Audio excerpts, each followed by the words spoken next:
Okay, this is my kind of information video about how Valorant works for everybody who is uneducated. So, the very basics. Valorant is a 5 versus 5 tactical shooter. Two teams of 5 people. They each pick their own characters, or agents, as we call it. There's 4 classifications. There's Duelist, Controller, Initiator. This is Initiator. This is a Sentinel, which is the 4th class. A Duelist, and a Controller. I most often play Omen, which is a controller, which means he has the ability called Smoke, where I put a thing that looks like a smoke down on the ground, and it covers an area, covers a line of sight for my team that allows them to take that space. And I'm either playing Omen or I'm playing Raze, which is Raze is a duelist and has more damaging abilities and has the ability to really get in somebody's face and do damage. It's really the duelists are the damage dealers and the killers of the team.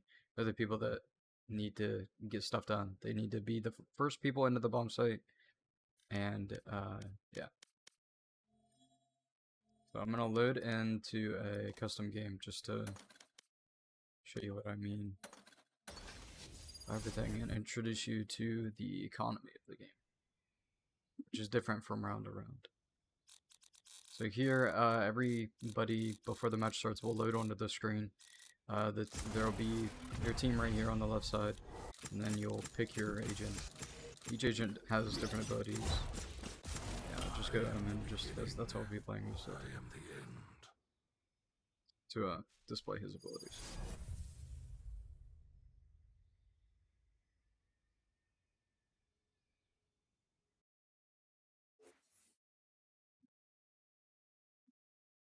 So when you first load into a match, it'll be what's called buy phase, which means you'll be able to pull up a buy menu, which is this, which I open up with the B. I press B on my keyboard and it opens up.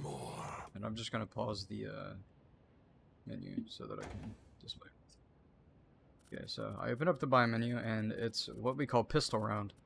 So the only thing that I'm able to buy is a pistol, and utility, and shield. Because everybody starts out with 800 credits pistol round. So I can buy a Shorty, I can buy a Frenzy, I can buy a Ghost, or I can buy a Sheriff. If I buy a Sheriff, which costs 800 credits, I cannot buy any of my abilities or shield. What I will mainly do is buy a Frenzy, 2 Teleports, which is my C ability, and then 2 Smokes, which is my E ability. So with my Teleport, I put it wherever the circle is pointing, and I can teleport. I can use it to get to places that other agents can't normally get to. Like, I can get up here, but other people normally can't. And the Frenzy is just kind of like the classic, which is the starter free pistol. It's just single shot, and then if you right click, it shoots 3 shots at a time. And then the Frenzy is fully automatic. It does the same damage as a classic, but it's fully automatic.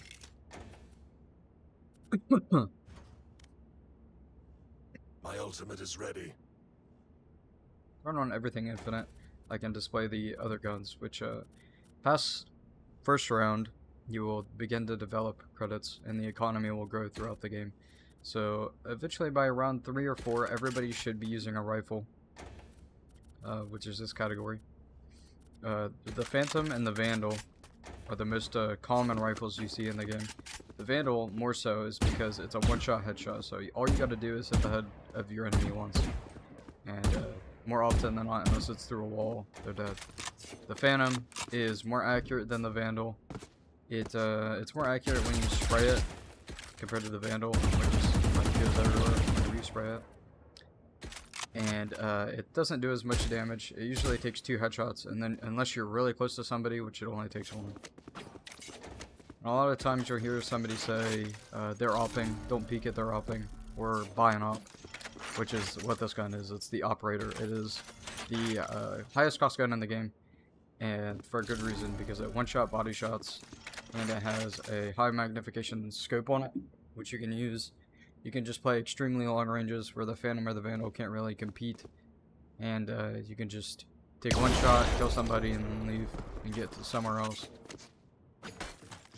And on this map, it's called Bind. I pulled up the map so you can see. I'm on A site right now as a defender. So defenders spawn here, attackers spawn here, and then once defenders spawn, they have the choice of having somebody go A or somebody go B, and it's usually like 2 people on A, 3 people on B, or 3 people on A, 2 people on B.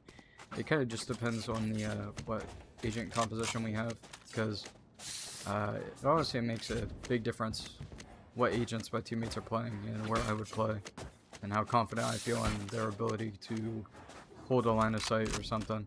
So even before the round begins, this is all just in before the game even starts. This is still like buy phase. So these barriers, which you can see right here, this big thing, I can't walk past it, I can't shoot through it, I can't do anything.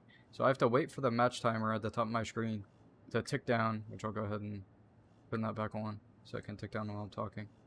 And these barriers, these blue barriers, are places that defenders can't pass, and these purple barriers are places that attackers can't pass. So when the barrier drops, I will be contesting, I will be going across this barrier and contesting B long, which the attackers will be contesting if they choose to go B. They will play B fountain and they will contest me. We will have a gunfight. And what's exclusive to Bind, which is the map I'm on right now, is that there are these teleporters that I can take to very easily go from B to A, although they're extremely loud, as you'll hear here in a second, where they can be heard almost across the entire map. And there's one here on A too, which again, you can't take them until the barriers have dropped. But you take this and it takes you straight to the outside of B. And it all takes a while to get you familiar with like what maps look like and the layout, but that's just what it is.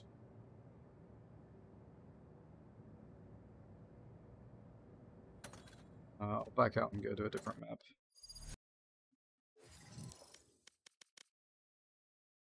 So sometimes when I don't think we've played this yet in a game, but I'll go ahead and show it. A map called Breeze. It's a very open, large map, unlike many other maps in the game, which are very like close quarters usually. So on this map, I like to play Viper, which has a different ability other than Omen. I forgot to show Omen Smoke, but it's just like a big circle that you put on the ground that covers an area, and it's similar to Viper's Smoke Orb ability, which I'll display here in a second. Each controller, which are what we typically call smoke characters, very similar to one another. They just have slight utility differences. And now that you can see that I'm on attack, let me just turn my cheats on. Ultimate is ready. So now that I'm on attack, I just picked up the spike, which sits in the spawn right here. It's this thing. One attacker needs to pick it up and take it to the bomb site, which here it's B or A. And what's unique about Viper is that she has this wall that she can put up, which you can see on the minimap, that cuts off an entire line of the map. So I just throw it like that, then I aim in the game phase and I can put it up. And so when my team is walking out on site, I'm usually going to have the bomb. But this entire line is just cut off, so people on the other side of this wall cannot see when we're walking in. They can probably hear us if they're playing close, but they can't see anything. So that allows my team to come in and take this space and for me to plant the bomb. So I'm planting it, and then once it's planted, there's 45 seconds left on the round, either until it explodes or the defenders need to defuse it before it explodes. So the ability, or the objective of the attackers now is it kind of flips almost, like the defenders are attacking the bomb, they need to get to this and defuse it, and the attackers are defending the bomb. So it's kind of like a role reversal almost. And this is similar to Omen Smoke, where it's just like a big cloud that kind of pops up that blocks off line of sight as well. And then this round's about to end, so I'll just show you something else. There's ultimate abilities, which you can charge up.